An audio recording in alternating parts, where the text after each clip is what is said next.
Ashes in the snow. कहानी की शुरुआत सन 1941 ल्यूथेनिया में एक छोटे से शहर से होती है, जहां हम लीना को देखते हैं जो पेंटिंग कर रही होती है। उसी समय लीना के पिता घर आते हैं। लीना के पिता ल्यूथेनिया के लोगों के नकली पेपर्स बनाकर उन्हें यहाँ से दूसरे देश भेजने का काम करते हैं। लीना अपने मॉम डैड और छोटे भाई के साथ रहती है। लीना के पिता उसे एक स्केच किट गिफ्ट करते हैं आने वाले आर्ट कंपटीशन में हिस्सा लेने के लिए, मगर लीना मना कर देती है। वो अपने पिता से कहती है कि मैं इतनी अच्छी ड्राइंग नहीं बनाती और उस कंपटीशन में वैसे भी बहुत अच्छे अच्छे आर्टिस्ट आएंगे।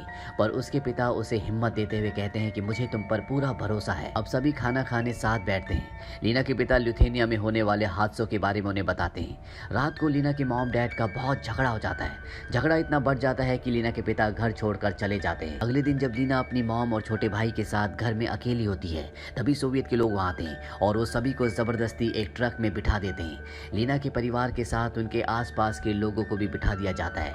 ट्रक में लीना की मॉम सभी से पूछती है, क्या किसी ने मेरे पति को देखा? पर वहां पर बैठे सभी लोग मना कर देते हैं। तभी एक आदमी कहता है कि हम सबको पकड़ लिया गया है और अब सोवियत के लोग हमें मार देंगे। दरअसल ये वर्ल्ड वॉर 2 का वक्त चल रहा है और इस वक्त में जर्मनी की और सोवियत की आपस में जंग चल रही है। सोवियत यूनियन के लोग ल्यूथियाना के लोगों को गद्दार समझते हैं, इसीलिए वो उन्हें पकड़ रहे होते हैं। तभी कुछ सोल्जर्स एक लेडी को जबरदस्ती पकड़ कर लाते हैं। उस लेडी के हाथ में एक छोटा बच्चा भी होता है। वो लोग उसे भी ट्रक में बैठा देते हैं। अगली सुबह सभी को एक रेलवे स्टेशन पर लाया जाता है। यहाँ एक सोल्जर लीना के छोटे भाई को उनसे अलग करने की कोशिश करता है। वो कहता है कि इसे आदमियों के साथ रखा जाएगा। लीना की माँ अपनी सिल्वर वॉच उस सोल्जर को दे देती है। वो कहती है कि मेरे बच्चे को मेरे साथ रहने दो। सोल्जर उसे वहीं रहने देता है। सभी को एक मालगाड़ी में बंद कर दिया जाता है। लीना एक छोटी सी खिड़की से एंड्रियस को देखती है, जो उसका दोस्त है, जो उसी के साथ उसी के स्कूल में पढ़ता है। सोल्जर्स उसे मार रहे होते हैं और इसके बाद सोल्जर्स एंड्रियस को भी गाड़ी में डाल देते हैं। लोगों का सारा सामान और खिलौने पीछे छूट जाते हैं। ट्रेन में लीना एंड्रियस से पूछती है, इस गाड़ी में कितने डब्बे हैं? एंड्रियस कहता है कि मुझे नहीं पता, शायद 5 होंगे। लीना कहती है, क्या तुम चेक करके आ सकते हो कि मेरे पिता किस डब्बे में हैं? वो इस गाड़ी में जरूर होंगे। ये सुनकर एंड्रियस हंसने लगता है। लीना उससे कहती है कि मेरी मदद करो। एंड्रियस कहता है, ये दिन का समय है, सोल्जर्स हर एक डब्बे में मौजूद हैं। अगर हमने तुम्हारे पिता को ढूंढ भी लिया तो हम कुछ नहीं कर सकते। वहीं सोल्जर्स का सीनियर एक एक करके सभी के नाम लेता है। सीनियर जब सिरिड्स्की का नाम लेता है तो वो कहता है कि तुम यूक्रेनियन हो। सिरिड्स्की कहता है कि मेरी माँ थी पर अब वो मर चुकी है और मैं पूरी तरह से सोवियत का हिस्सा हूँ। सीनियर कहता है कि आज से मैं तुम्हारा कमांडर हूँ, जो मैं कहूँगा तुम सबको वही करना होगा। कल सुबह हम अल्टाई के लिए निकलेंगे। ट्रेन में लीना उसकी जिंदगी के अच्छे पलों को याद करने लगती है। वो उन पलों को याद करती है जब वो अपनी फैमिली के साथ बहुत खुश थी। उसके सारे अच्छे पल धीरे धीरे पीछे छूट रहे हैं। सुबह होते ही ट्रेन अल्टाई के लिए निकल जाती है। वो लोग कुछ दिनों तक ऐसे ही ट्रेन में सफर करते हैं। एक दिन लीना पेपर पर स्केच कर रही होती है। उसके बगल में बैठा हुआ आदमी उसे कहता है कि तुम बहुत अच्छा ड्रॉ करती हो। वो आदमी लीना को अपना पेन देता है और कहता है कि मैं तुम्हारे पिता को जानता हूँ। वो लीना से पेन से कुछ ड्रॉ करने को कहता है। लीना कहती है कि मैं उन्हीं चीज़ों को ड्रॉ करती हूँ जिन्हें मैं देखती हूँ। वो आदमी लीना से कहता है कि तुम उन सारी चीज़ों को ड्रॉ करो जो तुम्हारे साथ हो रही है, ताकि लोगों को सच्चाई पता चले। वहीं डब्बे में वो लेडी जिसके पास छोटा बच्चा है, वो भूख के कारण मर जाता है। वो लेडी बहुत रोती है। उसके आसपास बैठे हुए लोग उसे शांत करने की और तसल्ली देने की कोशिश करते हैं। अचानक ट्रेन रुक जाती है और डब्बे का दरवाज़ा खुलता है। वहाँ क्रिड्स्की आता है। लीना की माँ बताती है कि बच्चे ने भूख के कारण दम तोड़ दिया। हम बच्चे को दफन करना चाहते हैं, मगर क्रिड्स्की मना कर देता है और वहाँ से चला जाता है। सभी सोल्जर्स को खाना दिया जाता है, मगर इन लोगों को कुछ नहीं दिया जाता। थोड़ी देर बाद ट्रेन वापस चल पड़ती है। वो लेडी अभी भी अपने बच्चे को गले से लगाकर रो रही होती है, पर कोई कुछ नहीं कर पाता। ऐसे ही बहुत दिन बीत जाते हैं। एक दिन ट्रेन रुक जाती है। सभी को नीचे उतारा जाता है। वो लेडी जिसका बच्चा मर गया था, वो भागने की कोशिश करती है, मगर कमांडर उसे देख लेते हैं और गोली मार देते हैं। सभी ये देखकर बहुत डर जाते हैं। इसके बाद सभी को कैंप में लाया जाता है, जहाँ सोल्जर सभी को कपड़े उतारने को कहते हैं। सभी उनकी बात मानते हैं क्योंकि वो डर चुके हैं। लीना को ये अच्छा नहीं लगता, फिर भी ना चाहते हुए उसे ऐसा करना पड़ता है।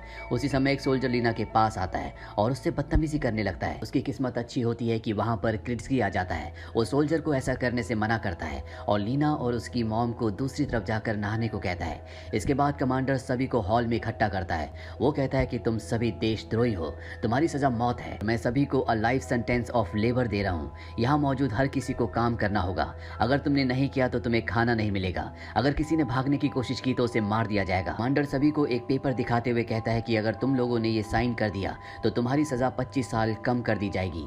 लीना की माँ सभी से कहती है कि इस पर साइन मत करना, वरना तुम अपने आप से गद्दारी करोगे। कमांडर एक सोल्जर से कहता है कि अगर इन लोगों ने साइन नहीं किया तो इन्हें सोने मत देना।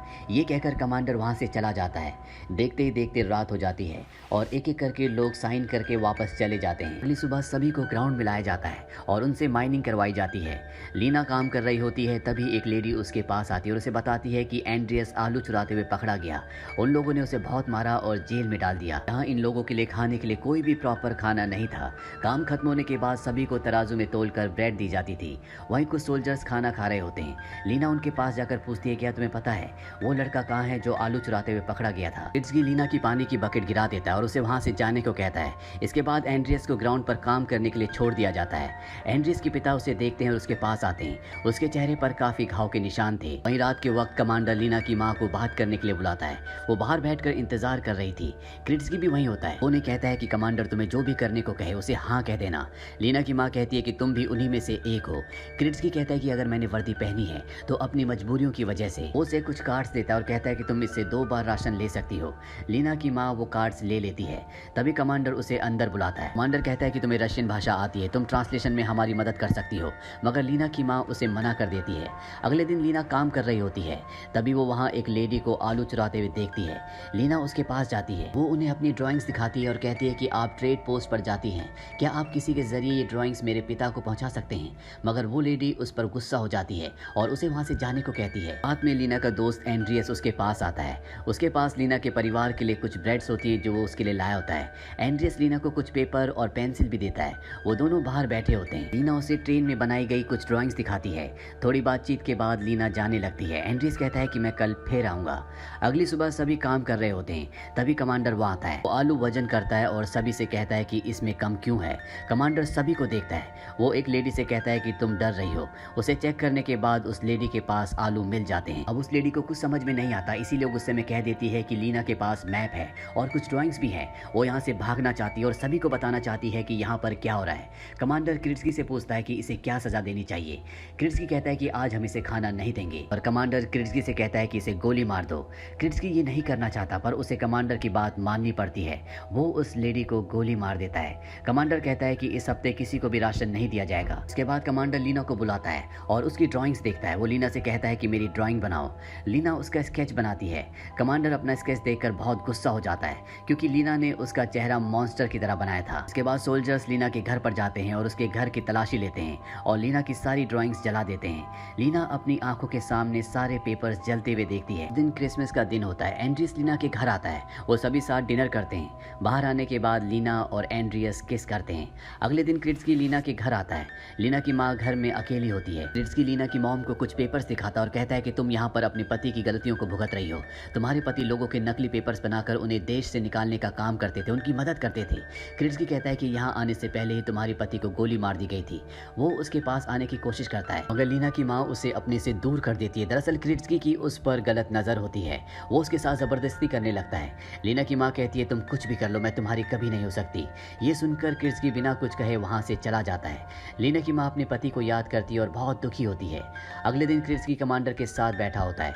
कमांडर कहता है कि मैं तुम्हें लीडर के तौर पर प्रमोट करता हूँ। तुम्हें आइसलैंड जाना होगा। तुम्हारे साथ और भी बहुत सारे लेबर यहाँ से जाएंगे, जिसमें लीना, उसका भाई और उसकी मॉम भी शामिल होंगी। अगली सुबह सारे लेबर्स को ट्रेन में डाल दिया जाता है। ट्रेन स्टार्ट हो जाती है। एंड्रियस लीना को देखकर ट्रेन के पीछे भागता है मगर सोल्जर्स उसे पकड़ लेते हैं। एंड्रियस और लीना एक दूसरे को पसंद करते हैं, एक दूसरे से प्यार करते हैं, पर अब वो दोनों अलग हो गए। ट्रेन से सभी को शिप में शिफ्ट किया जाता है। यहाँ पर बहुत ज्यादा ठंड होती है, इसीलिए ठंड के कारण एक आदमी की मौत हो जाती है। सोल्जर उसे उठाकर पानी में फेंक देते हैं। कुछ देर बाद सभी आइसलैंड पहुंच जाते हैं। क्रिट्सकी यहाँ पर सभी से घर बनवाता है। एक दिन जब लीना काम कर रही होती है तभी एक औरत कहती है कि कल यहाँ से शिप निकलने वाली है, मैं भी इस शिप में बैठकर यहाँ से निकल जाऊंगी। सर्दियाँ बहुत ज्यादा होने वाली है, यहाँ पर इतनी ठंड होगी कि सब के सब मारे जाएंगे।